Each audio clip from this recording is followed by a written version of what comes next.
Está, senador, bienvenido a La Razón Radio. Antonio y Rubén, les saludamos. ¿Cómo está Antonio? Rubén, muy buenos días. Gusto de saludarles. Igualmente, pues, senador, nos está ocupando en esta transmisión digital el tema de las elecciones primarias. La semana pasada nos explicaba su colega senadora Silvia Salame, no han podido ser convocados los senadores para considerar el tema porque alguien pidió esta semanita más, tenemos que volver después de Sucre y así se pasó la semana. ¿Hay convocatoria, senador, a la consideración y eventual sanción de la ley de elecciones primarias? Para esta semana sí, al menos entiendo que sí será convocado y será agendado el proyecto de ley al que hace referencia usted, Rubén. Yo creo que no habrá ninguna dificultad para que este proyecto de ley sea tratado. Ahora, senador, ¿ustedes mantienen la posición de que debería de todas formas haber elecciones primarias? Mire, Rubén, creo que el escenario político es bastante dinámico y bastante cambiante, pero además estos cambios a veces suelen ser bastante bruscos cuando no se obra con sensatez, cuando no se le plantea al pueblo de Bolivia las cosas de manera clara. Y cuando digo esto me refiero a que cuando el 10 de julio las 11 fuerzas políticas presentes, cierto, 10 de ellas firmaron, una no, el MAS no firmó el acuerdo para suspender las elecciones primarias. Sin embargo, el presidente del Senado, Andrónico Rodríguez, sí firmó y lo hizo convencido de que este tema tenía que ser discutido, debatido y finalmente puesto en marcha en el legislativo. Una primera observación que hay que hacer es el hecho de que, primero, yo no entiendo si con sano o con qué otro propósito el Tribunal Supremo Electoral y no observa lo que establece el artículo 162, parágrafo primero de la Constitución Política del Estado. El artículo 162 establece con absoluta claridad quiénes deben ser los proyectistas o quienes se encuentran legitimados para plantear proyectos de ley. Y en ese marco establece a cinco, por un lado, 5 sujetos legitimados para ese fin. Y nos dice que uno de los legitimados son las ciudadanas y los ciudadanos. Otro de los legitimados es las asambleístas y los asambleístas de las cámaras del órgano legislativo. 3, el órgano ejecutivo, es decir, el presidente, vicepresidente, sus ministros, etcétera, etcétera. 4, el Tribunal Supremo en el caso de iniciativas relacionadas con la administración de justicia, y cuando nos dice el Tribunal Supremo, nos está haciendo referencia al Tribunal Supremo de Justicia. Y 5, los gobiernos autónomos de las entidades territoriales. En ninguno de estos casos está comprendido el Tribunal Supremo Electoral. Y no entiendo cuál es la razón para que el Tribunal Supremo Electoral haya planteado este proyecto de ley de manera directa, cuando pudo haberlo hecho a través del órgano ejecutivo o a través de algún legislador, pero eso no ocurrió. O por último, a través de algún ciudadano, que también los ciudadanos estamos legitimados para hacerlo. Sin embargo, lo hicieron de manera directa. Este aspecto no fue observado de manera extraña por el presidente ni por los miembros de la Comisión de Constitución de la Cámara de Diputados, vale decir, por el diputado Juan José Jáuregui. Y bueno, así ha sido remitido con un informe positivo al Pleno de la Cámara de Diputados, siendo aprobado. En todo caso, esta es una primera observación en lo que concierne a mí como abogado y como entendido un poco en materia constitucional, yo hago. Ahora, senador, esto podría... no sé si esta acción fue una acción voluntaria o involuntaria que podría causar muchos problemas, por supuesto. Justo eso quería preguntarle, senador, si esto puede significar una observación seria que pueda incluso en algún momento dejar sin efecto este proyecto. Claro que sí, por eso la pregunta, Antonio, le digo, yo no sé si de manera intencionada o malintencionada los proponentes o los proyectistas han ingresado de esa forma, sabiendo que podría ser objeto de anulación o de rechazo este proyecto de ley. Yo no entiendo, el Tribunal Supremo Electoral tendrá que explicarnos por qué no observó las previsiones del artículo 162 de la Constitución Política del Estado. Ojalá fuera de manera, diríamos, un poco inocente, pero no malintencionada, pero de una instancia superior, de la máxima instancia de Administración de Justicia Electoral, es poco creíble que esto ocurra. Ahora, cierto, el punto 4 del Acuerdo por la Democracia firmado el 10 de julio, Antonio, igual al senador, dice: los asistentes de manera unánime piden a la Asamblea Legislativa aprobar una ley que suspenda las elecciones primarias para la gestión 2024 y retomar un análisis de su implementación progresiva para impulsar la democracia interna en las organizaciones políticas. Esto, ojo, el Tribunal Supremo Electoral presentará el proyecto de ley pertinente. Eso dice el acuerdo del 10 de julio. Ahora usted dice que no firmó el movimiento al socialismo de vista, ¿cierto? Ni el movimiento al socialismo arcista, pero sí Evo Morales, Andrónico Rodríguez y otros estuvieron presentes en el acuerdo. Que no habían firmado es otra cosa, senador. La pregunta es... ¿los acuerdos pueden modificar la Constitución? Desde mi punto de vista, ningún acuerdo puede modificar la Constitución. La presencia de uno o la ausencia de otro en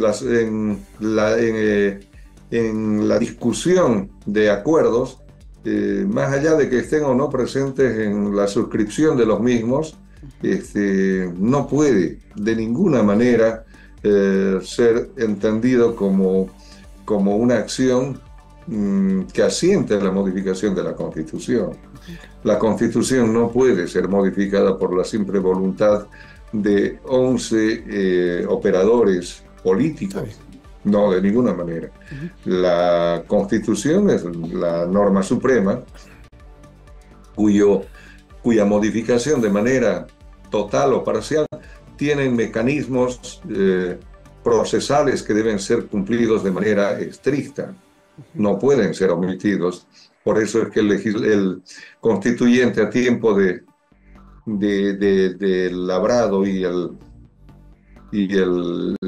la aprobación de la Constitución, tuvo el cuidado, inclusive en el 411, de establecer un blindaje importante para que ningún sujeto pueda simplemente por mutuo propio, porque los 9 sabios del Tribunal Constitucional puedan por voluntad y capricho de ellos cambiar o modificar.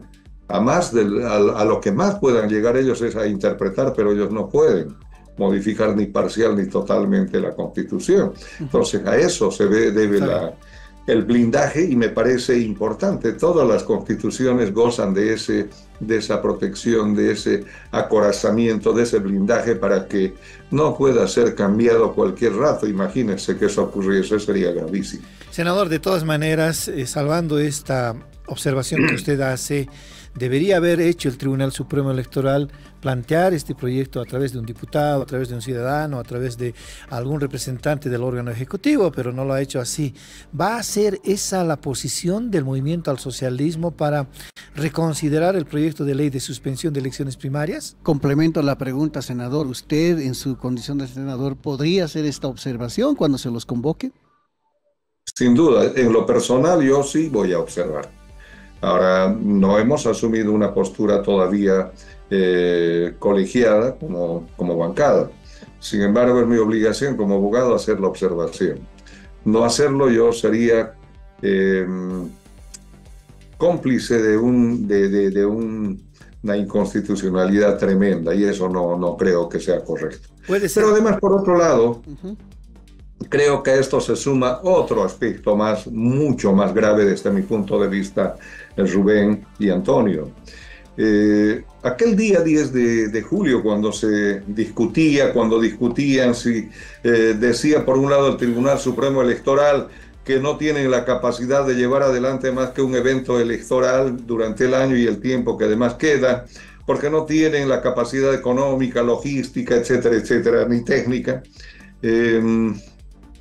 Entonces dijeron, bueno, acá tienen una opción. O van por las elecciones judiciales o van por las primarias. Elijan ustedes, porque las dos en conjunto no pueden ir. Y entonces creo que quienes asistieron ahí, esas 11 fuerzas o 10 fuerzas, de manera sensata dijeron, bueno, necesitamos mejores jueces, mejor justicia. Creo que las primarias podrán aguantar un poco, aunque son importantes porque hay que profundizar la democracia. La conciencia democrática del boliviano necesita ser fortalecida, pero vamos por las elecciones judiciales. Y entonces se suscribe este convenio, pero lo que ellos no sabían, que por debajo del gobierno, pues, es decir, el presidente de la Comisión de Constitución, el diputado Jáuregui, estaba trabajando junto con el ministro de Justicia una acción de inconstitucionalidad abstracta en contra del artículo 152 del Código Procesal Constitucional y el artículo 23 de la Ley del Sistema Electoral Boliviano.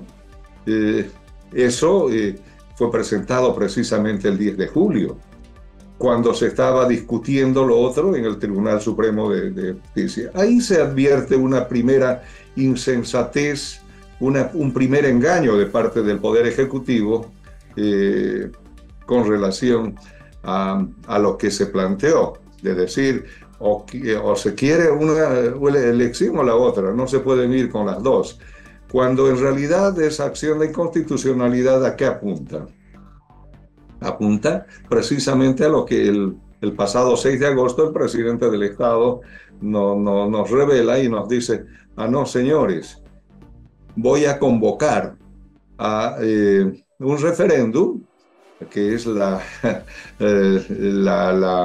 el mecanismo directo de democracia del pueblo, para la ocasión, el referéndum que se llevará adelante el mismo día que se va a llevar adelante las elecciones judiciales. Y bueno, los temas a plantear ya todos sabemos. Y entonces ahí nos enteramos que sí se había podido llevar en la misma fecha, inclusive 2 actividades de orden electoral. Entonces, ¿cómo es que no se podía llevar adelante dentro de un año 2 actividades electorales? ¿Cómo es que no podían llevar en este tiempo que faltaba 2 actividades electorales el Tribunal Supremo Electoral? Hay una primera farsa de parte del Tribunal Electoral y en coincidencia con lo que dice el gobierno.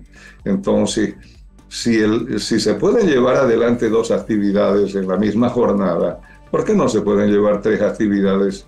¿Por qué no se podía llevar el ejercicio democrático que le asiste al boliviano de elegir, ejercer su derecho a elegir, su derecho político a elegir, que le consagra el artículo 26 de la Constitución? Creo que sí se puede. Entonces, acá hay una falta de sensatez hay una falta de transparencia de parte del Tribunal Supremo Electoral y del Ejecutivo, que no le están diciendo la verdad al pueblo. Senador, y eso cambia el escenario.